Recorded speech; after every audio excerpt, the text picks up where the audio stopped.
Hello.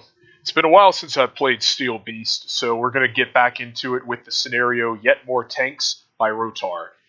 In the event you want to download this, I've got a download link in the description below the video, so you can go ahead and click on that. You've, of course, seen the description up here. Go into the terrain. Basically, the gist of this mission, we'll start with one M3A2 Bradley. Go ahead and take a look at the beast here, assuming I can focus on it properly. Get kind of confusing turned in here. Yep, there it is. And essentially we've got 9 enemy targets that we have to kill.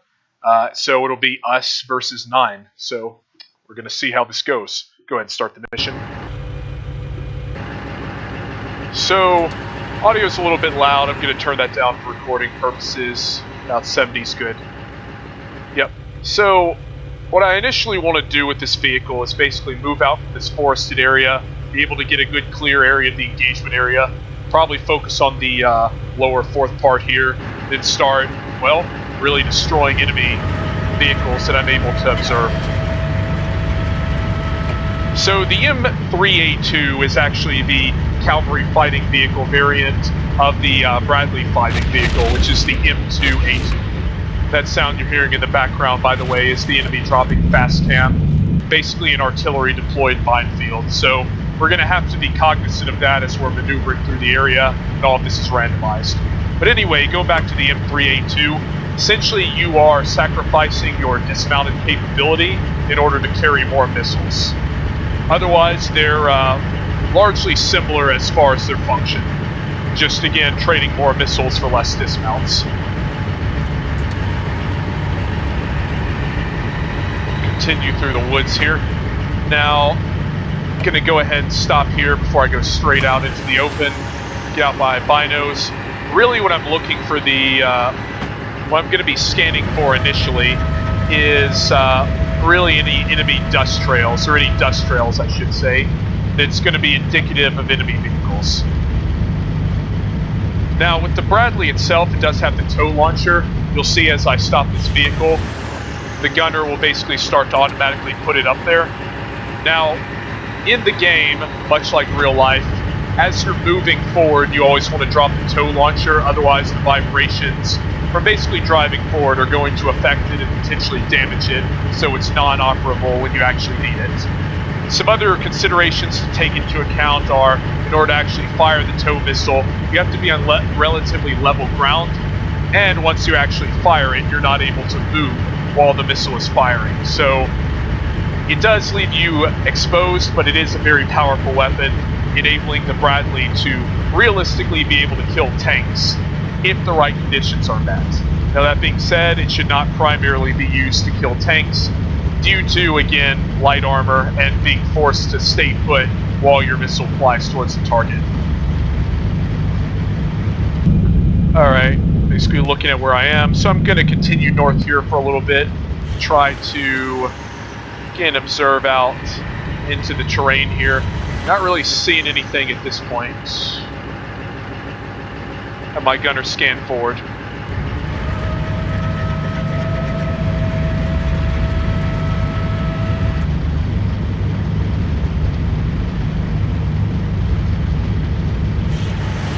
Now, compared with the more modern variant of the Bradley, which would be the either M2A3 or the M3A3, the M3A2, this particular vehicle, is a bit more primitive.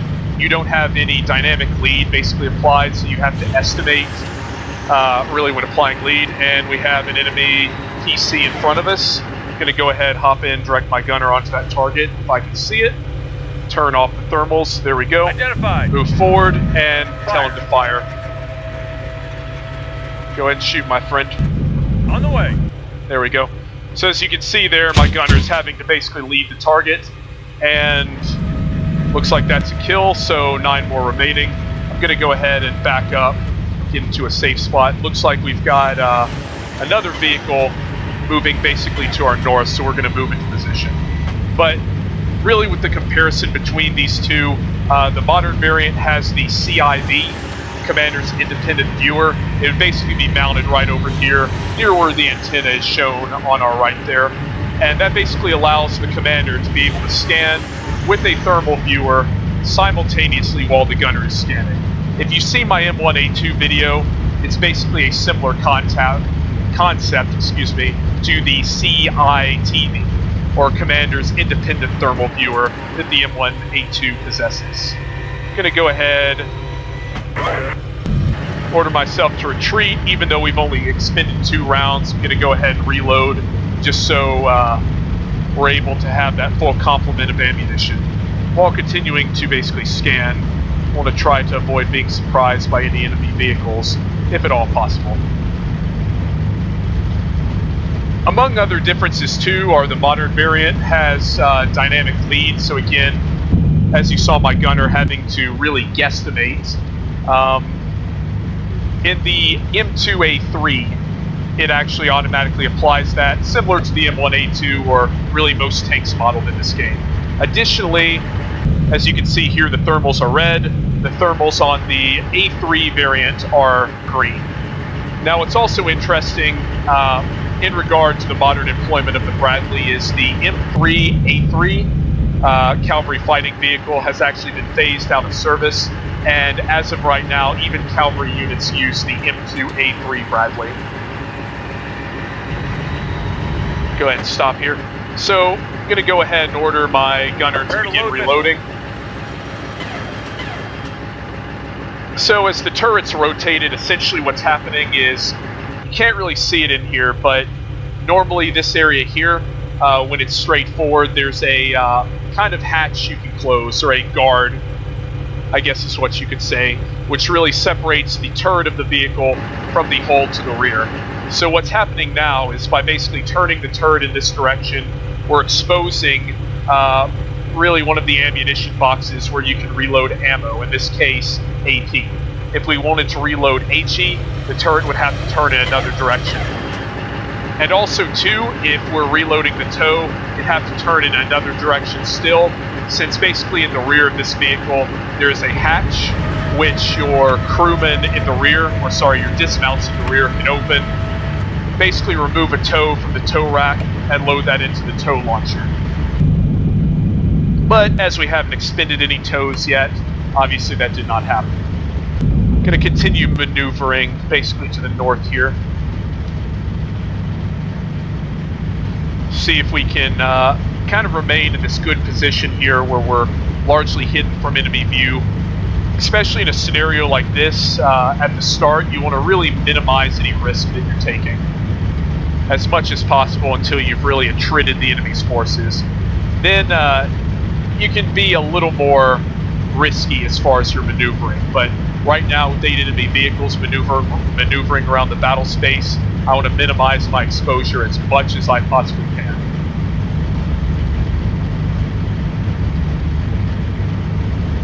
So I think we're going to move over here, slowly start to drive up this hill. Again, attempt to look for any signs of vehicles maneuvering through, mainly identified by dust trails.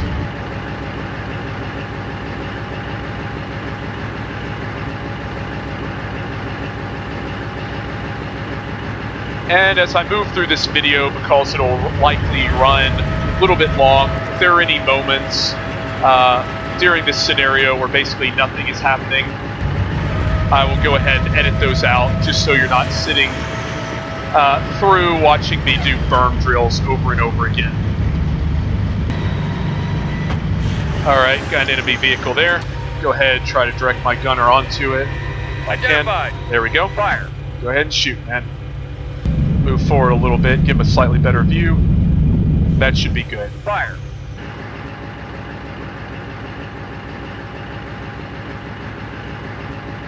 Fire. Fire. Fire. Let's see what I can do here. Might have to do this myself. Yep. Probably gonna miss. Nope, just hit him.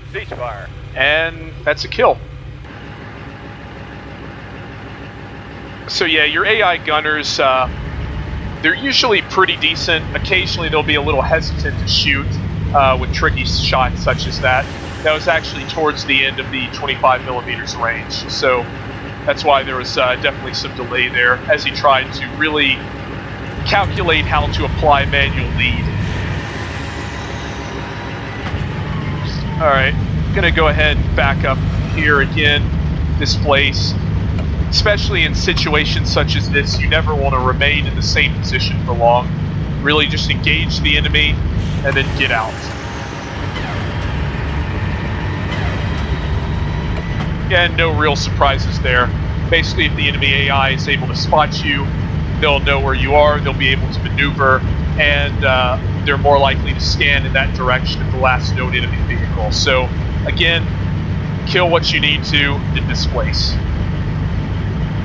By the way, we're at 7 enemy vehicles still active. There should be some tanks mixed in. I think there's normally 3, so that's the main threat I'm worried about. Really the tanks followed by the BMPs. Not really too worried about the BTRs. They're not going to be able to do a whole lot of damage to this vehicle based on the fact that they're essentially using a 50 cal or a 12.7 millimeter, depending on which measurements you want to use. Okay, have my gunners scan to the left here in the event we spot anything. Hopefully we don't. Or of course, if we do, hopefully we get the drop on them, as it were. Alright, gonna start driving forward. So another thing that Bradley is able to do, at least in this variant, is you can activate a smoke generator. Essentially what that's doing is dropping some fuel onto the engine, causing it to heat up and basically produce smoke. I think I saw something in this vicinity here. Can't tell though. Alright, couldn't really get a read on anything there, so we're going to continue to the north, continue skirting the outer edge of the engagement area to really try to find any enemies that are maneuvering through this area. And again, their movement's randomly generated, so there's always the danger that one of them may be able to get behind me, which obviously due to the position of the hatch here, makes it harder for me to have 360-degree awareness of my surrounding area.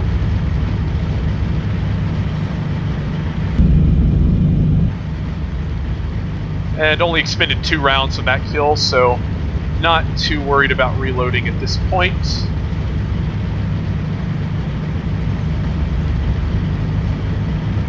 You can see the burning enemy's hull, basically in the distance. Okay, gonna try to head into this forest, head out on one of the sides of that hill there. I don't want to fully crest it, since at that point I'm essentially announcing to the entire world for anyone who can see where I'm at.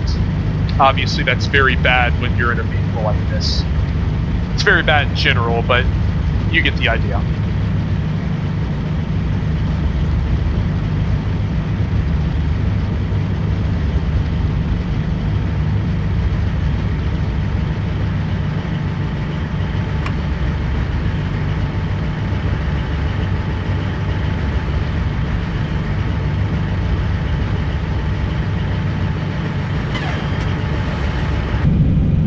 So basically reach the base of the hill here, start climbing up towards it slowly, going at really a speed of 1 or slow in game terms, and just try to creep forward, again, see if I can find any signs of movement.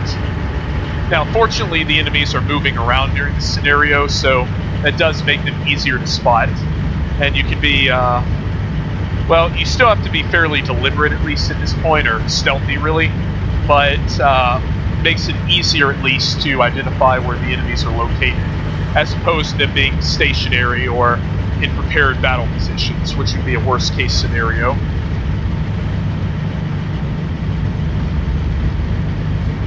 Again, just trying to gently crest this hill here.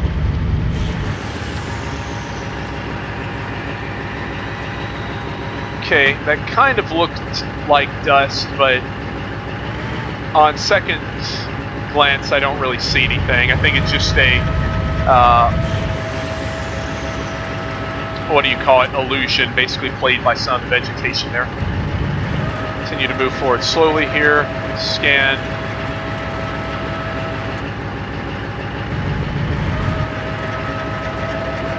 Not really seeing anything at this point.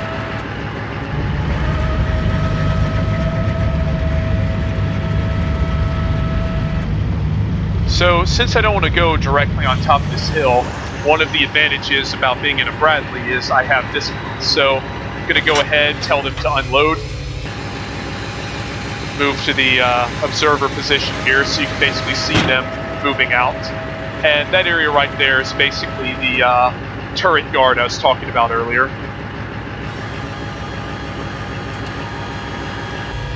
So basically what I want to do with these soldiers here is really want these guys to scout forward, let's say to that position there.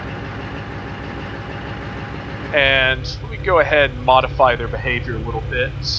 They're doing alright. Go ahead and move to their position, and I'm going to go ahead and turn off the engine in the Bradley so it's a little easier to hear anything.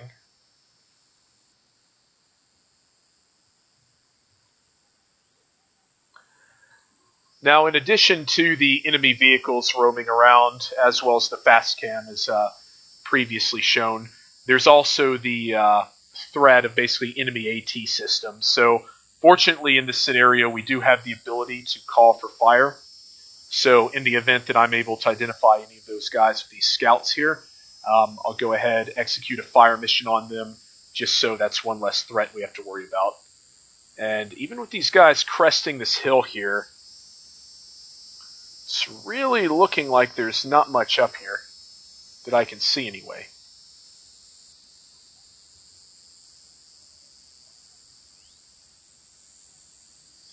And again, that's the nature of these missions. We're going on 15 minutes already, and we've only really seen 2 enemy vehicles, both of which we have engaged and destroyed. So I'm going to tell my scouts to go ahead and return, hop inside the Bradley, and then we'll continue. Basically, it's maneuvering backwards at this point for reasons, I guess. Go ahead and have them halt, drop the ramp, allow these guys to hop in. I'm going to go ahead and speed up time a little bit here.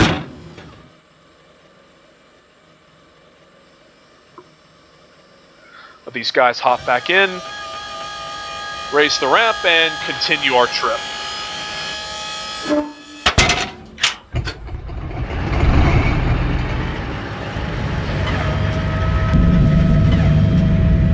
So I think what we'll do is basically continue to the north, hugging the edge of this really boundary that we're fighting in.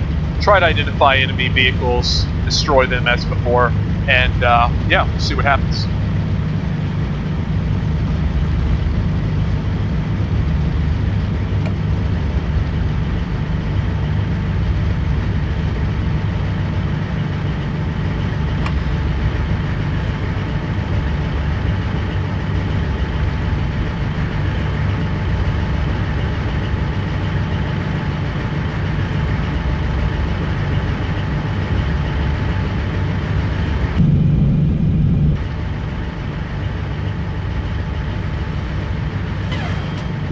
So looking at the map, we're coming up to a fairly decent rise in elevation for this hill basically ahead of us. We'll try to move up to one of the sides, observe really into this area, see what we can see. And yeah, again, if we see any enemy vehicles, we'll basically action on them as necessary. Again, really looking for those enemy tanks, which are my greatest threat. I want to be able to kill them fairly quickly with our tow missile system, take them out of the fight, and reduce the overall threat that we're going to encounter.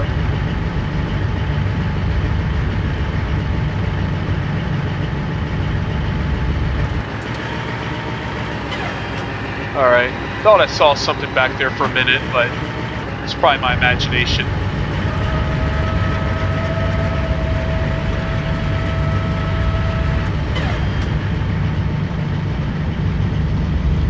Traverse left.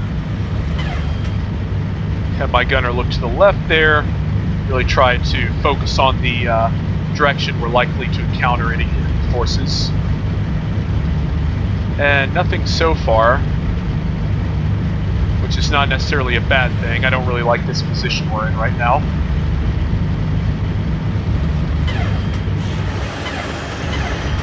So I'm actually going to proceed to start backing up here.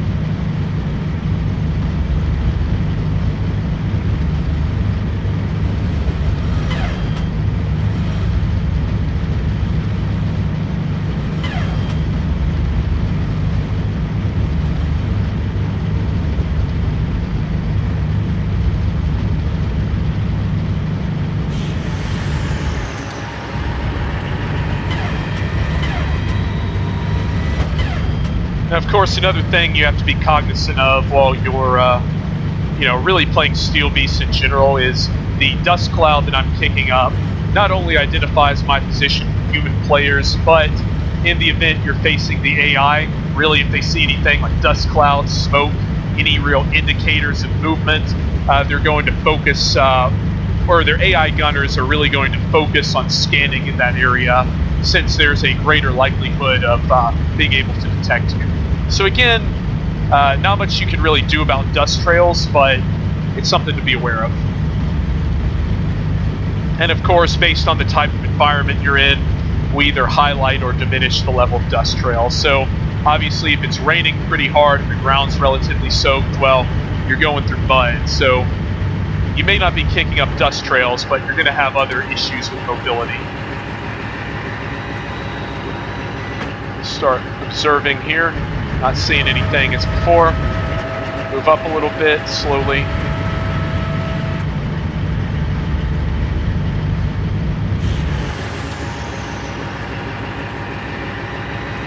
Convert left.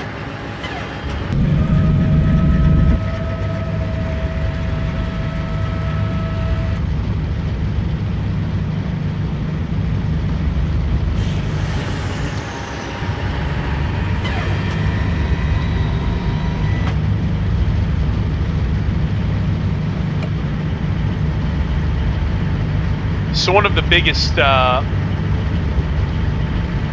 one of the things that you really need in Steel Beast is really having good tactical patience. Again, even though this is a relatively quick scenario as far as this game goes, with not a whole lot of thought that you need to put into the initial planning or anything of that nature, you still have to have good patience. You still have to accept the fact that it's going to be a fairly good amount of time before you encounter any enemy vehicles, and you really have to focus on moving slowly and stealthily, especially at first when you're outnumbered, as in a situation like this. Again, if I rush straight into the enemy engagement area out front, I'm probably going to be able to encounter the enemy a lot quicker, but at the same time, I'm not really able to take a position of advantage.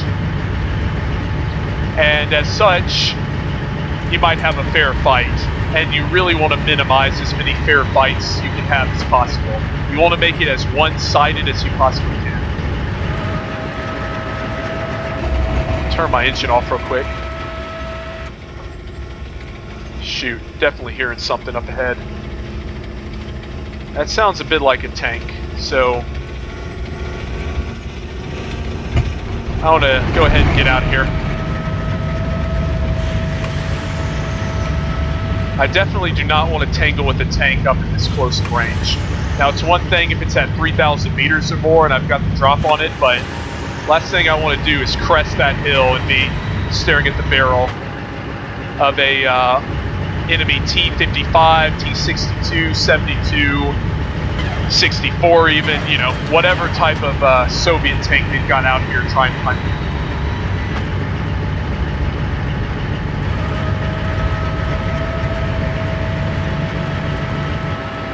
Go ahead and turn my engine off real quick. So it's definitely moving away. And again, I could be completely wrong, but it sounds a bit like a tracked vehicle to me. It'd be kind of funny if it's just a, you know, BTR-80 or something of that nature. But last thing I want to do is stumble upon a tank and be unable to do anything about it.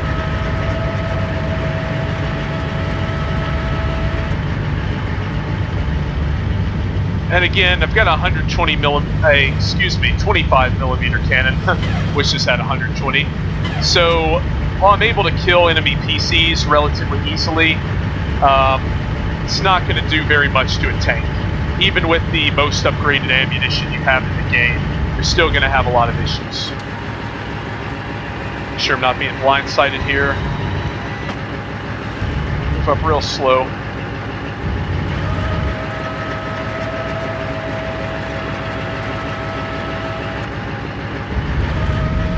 Gonna move back, turn my engine off.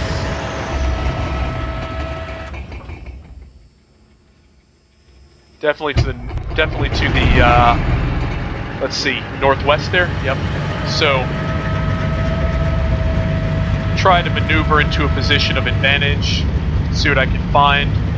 If it is an enemy tank and we've got the drop on it, try to take a shot with the tow missile.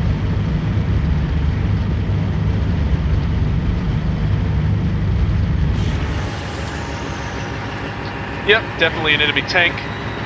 Gonna switch to tow there. Tank! Yep, understood. Move forward. Fire. Alright. Fire. Can we fire? Nope. Apparently not. On the way. Move forward again. Fire. Again, I don't really like being in a position like this if I can help it.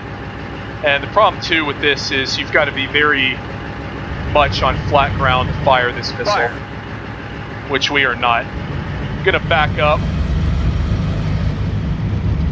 See if I can move to an alternate battle position here, establish that hastily, then fire at that enemy tank. Again, that's one of the issues with the Bradley tow system. Even though you have it, and on paper it looks like you can kill tanks fairly easily, you've got a fairly long flight time, and also there's all these other restrictions, like how level the ground is before you can actually fire it. Okay, this is at least good though, since it looks like they're behind us. Let's see if we can fire this missile now. Looks like we're fairly level. On the way. Alright. Come on, man. Fire. There we go. Charging up. And there we go. Got it. It's one dead enemy tank.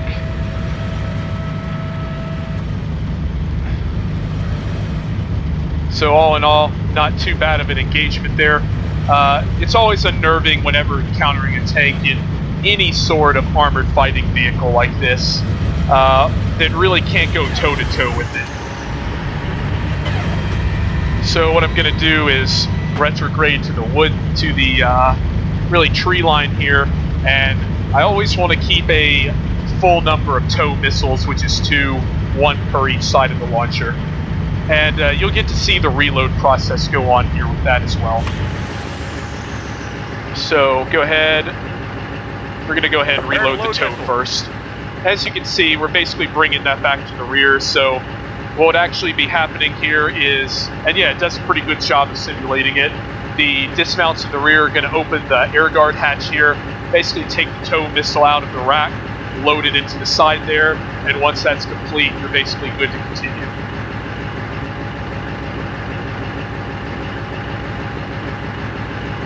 Missile uploaded. Perfect. Alright, we're going to get back to it. And again, just to keep a record of time, it's at about 27 minutes. We've only engaged and destroyed 3 enemy vehicles. There are 6 more remaining within the engagement area, so something to be very cognizant of. Even a short, simple mission in Steel Beast can definitely take some time to fully complete.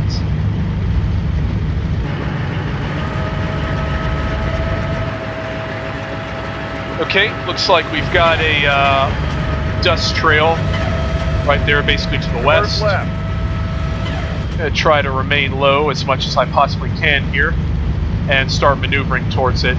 Now, again, speaking about tactical patience, a common mistake you might see guys do when playing Steel Beast is basically see some sort of dust trail and immediately make a beeline toward it.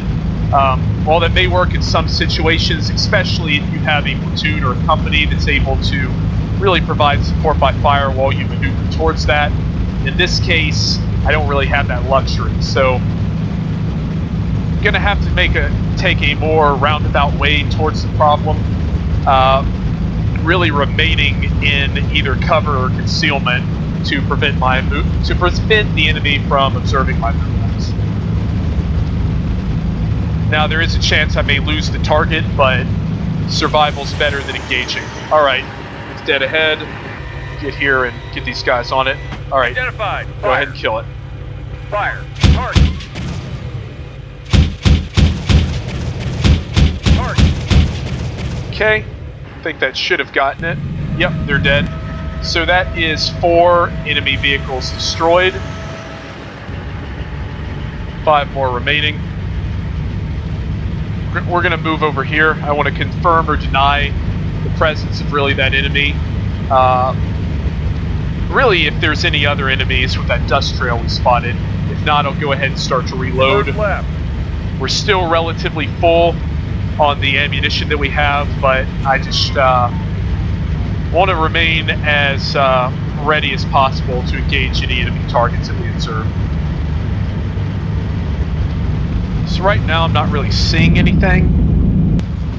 At least it's not readily apparent, so do a quick scan again. Make sure there's not some enemy tank driving towards us or something like that. Right. I'll turn the engine off and start the reload Prepare to load process. missile.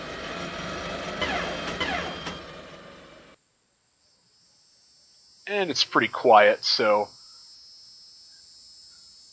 go ahead, wait for the dismounts in the rear to link some of the rounds together so we can continue moving forward.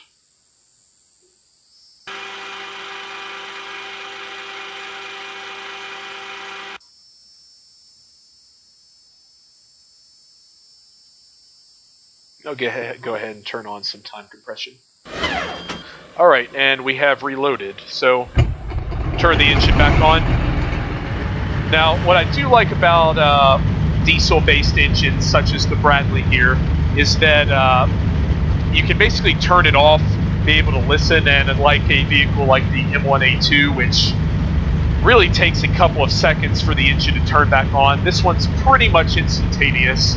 So you're able to basically be able to stop, turn your engine off, really use your sense of hearing to determine if anything's nearby before continuing on your path. I'm going to move forward, pop up here, see if we can see anything, then continue basically on the outskirts of the engagement area here.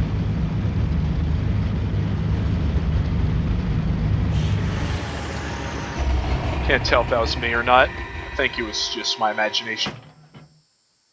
Yep, not hearing anything.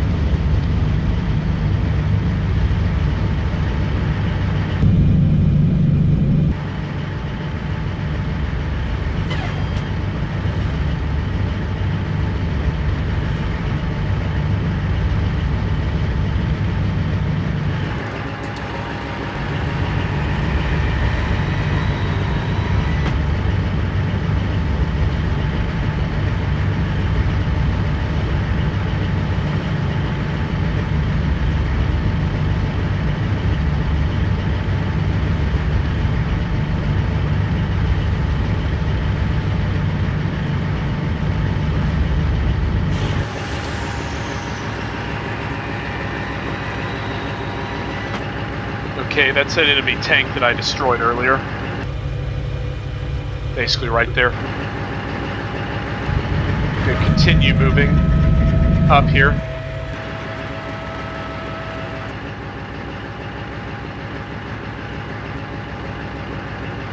Really the trick here is to conduct a slow movement.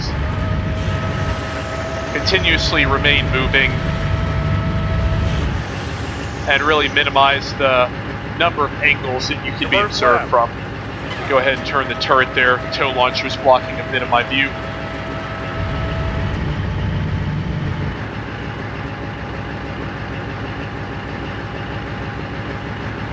Still not really observing anything.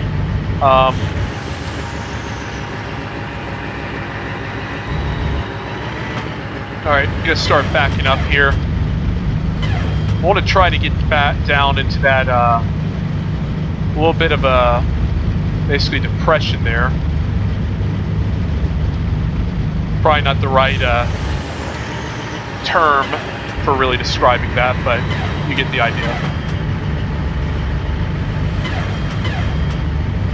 Okay, enemy vehicle. Looks like a BTR-80.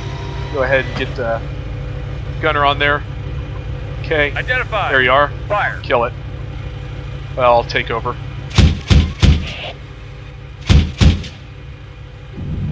Okay, he's still up, but basically engaged. Or disabled, I should say. Obviously he's engaged because I'm shooting at him. Target.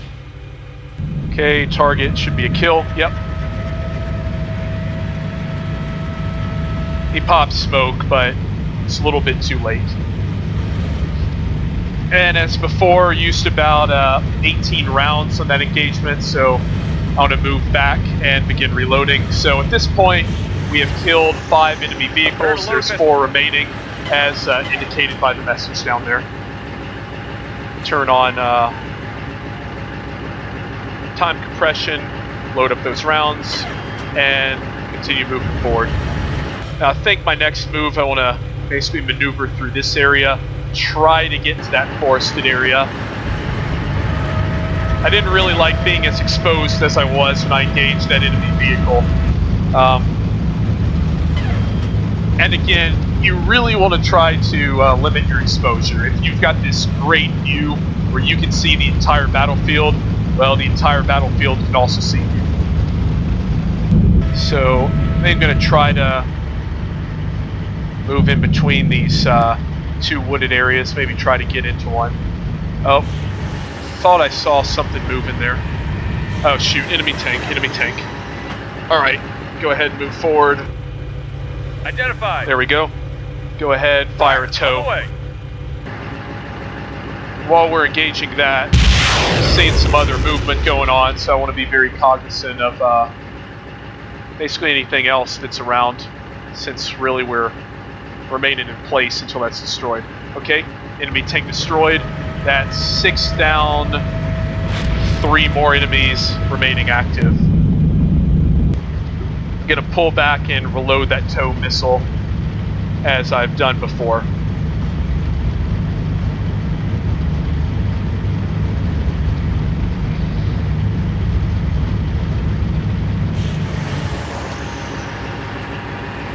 Go ahead and start that. Toes up, starting to reload, and I'll go ahead and turn on time compression, save a bit of time, and we're good to go. So we're going to start rolling forward. So while moving through here, I'll accept a little bit more risk.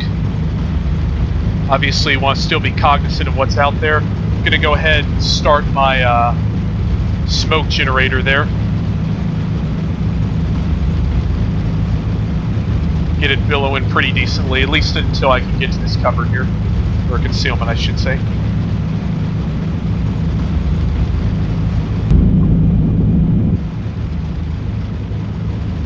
And about this point, I'll go ahead and turn it off.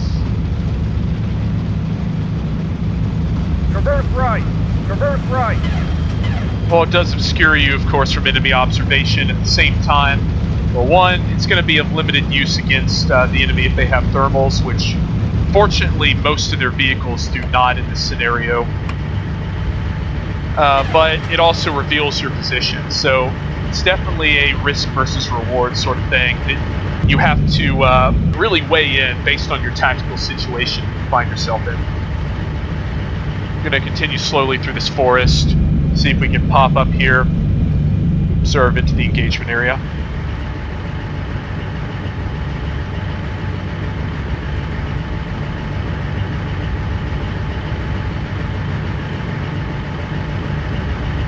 Okay, definite presence basically to our west there.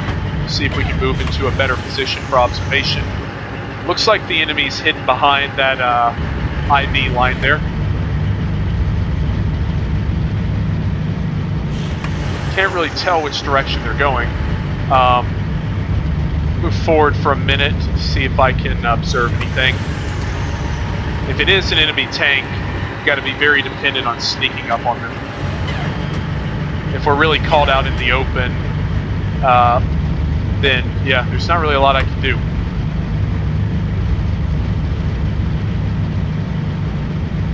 Traverse right.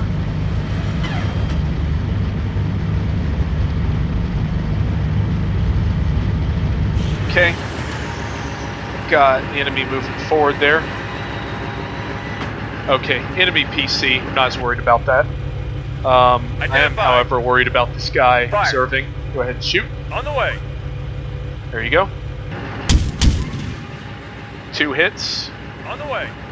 Fire again. It's another 2. Not stopping, however. Continue to observe. My gunner's engaging. And that's a good kill. Doing pretty good on ammunition. Only took about 6 rounds to kill. Now, traditionally, you'll see your gunner fire 3-round bursts. In this case, he did 2 rounds, but still fairly effective. A little more accurate versus a little bit less volume of fire. Shoot. Enemy missile team. Prepare to load missile. Okay, don't want you to really load a missile at this point, Fire. but see what I can do here with Target. machine gun here. Kind of having to guesstimate since enemy's so close at this point. Alright, that's Fire. another kill. 1 more.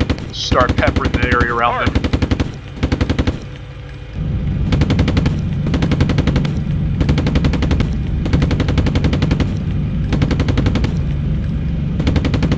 Can definitely be a bit difficult engaging these guys here. Got him. Okay.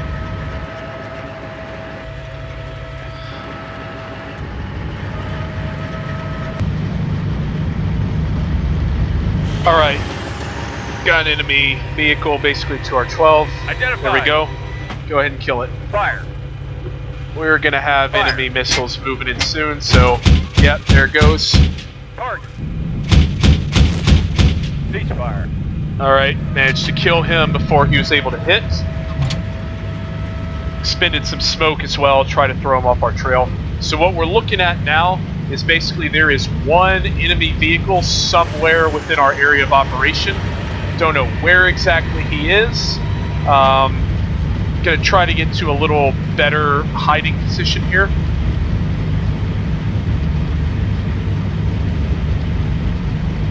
If at all possible. There's that enemy vehicle we destroyed. I think I ended up using both my smoke grenade launchers in that case, kind of due to, again, seeing a missile flying towards you can make you be tapping that tab key pretty quick. So gonna move into this forested area here, reload, and basically after that continue hunting for this final enemy vehicle. Not sure what it's going to be at this time. Maybe an enemy tank, maybe a BMP, maybe a BTR-80. I'm really hoping it's a BTR-80, honestly, simply for the fact that it's the least amount of threat that I need to worry about. But again, got to be prepared for anything. Using my smoke launcher here. I don't really feel that comfortable with my back First left. basically to that position there, but trying to mitigate a little bit with some smoke. Okay, go ahead and turn it off now that I'm in the wood line here.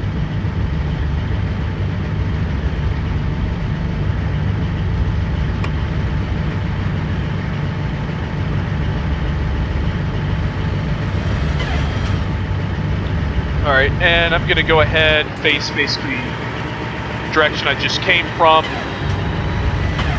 Go ahead and reload everything. Prepare to load missile. And use some time compression to make this go a little bit quicker. AP reloaded, going to reload the machine gun and put in, looks like we used all of our smoke initially, so we're going to go ahead and reload those smoke grenade launchers there.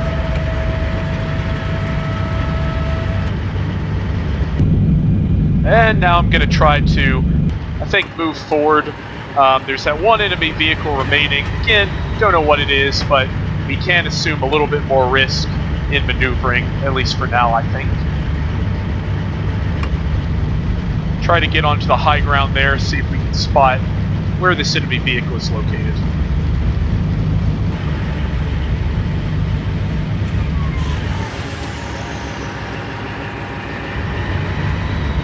Tank! Oh, Fire. shoot, fire, fire, fire. Hopefully we're on level enough ground. Fire. On the way. Yep, looks that way. Go ahead and hop in. There we go. And that's the final enemy vehicle. And got it, I think. Yep, got it. Alright, hey, so that basically concludes this mission. Hope you enjoyed it. Definitely a lot of fun. Really good as well for practicing your individual skills with a single combat vehicle. Now, with this scenario, yet more tanks, you can not only play the M3A2, but a lot of other armored fighting vehicles such as the M60A3, M1A2, M1A1, some Leopard variants, even going into the Martyr, CV90, things of that nature. Additionally, the scenario is not password protected or anything of that nature, so if you've got a specific vehicle that you want to play that's not in the scenario, you can just change it, make your own up. But again, can't say enough good things about this scenario. Rather simple in basically its design, but very good in its execution. And as you can see, basically in the top left corner here, well, as soon as that moves around, I've already spent an hour on this scenario despite it being fairly simple. So with that, again, if you want to download this scenario, the download link is in the description at the bottom. Leave a like and a subscribe if you enjoyed this experience, and let me know in the comments about maybe what you think about armored fighting vehicles, or if there's any other things you want to see in this channel. So, hey, appreciate the view, and have a great day.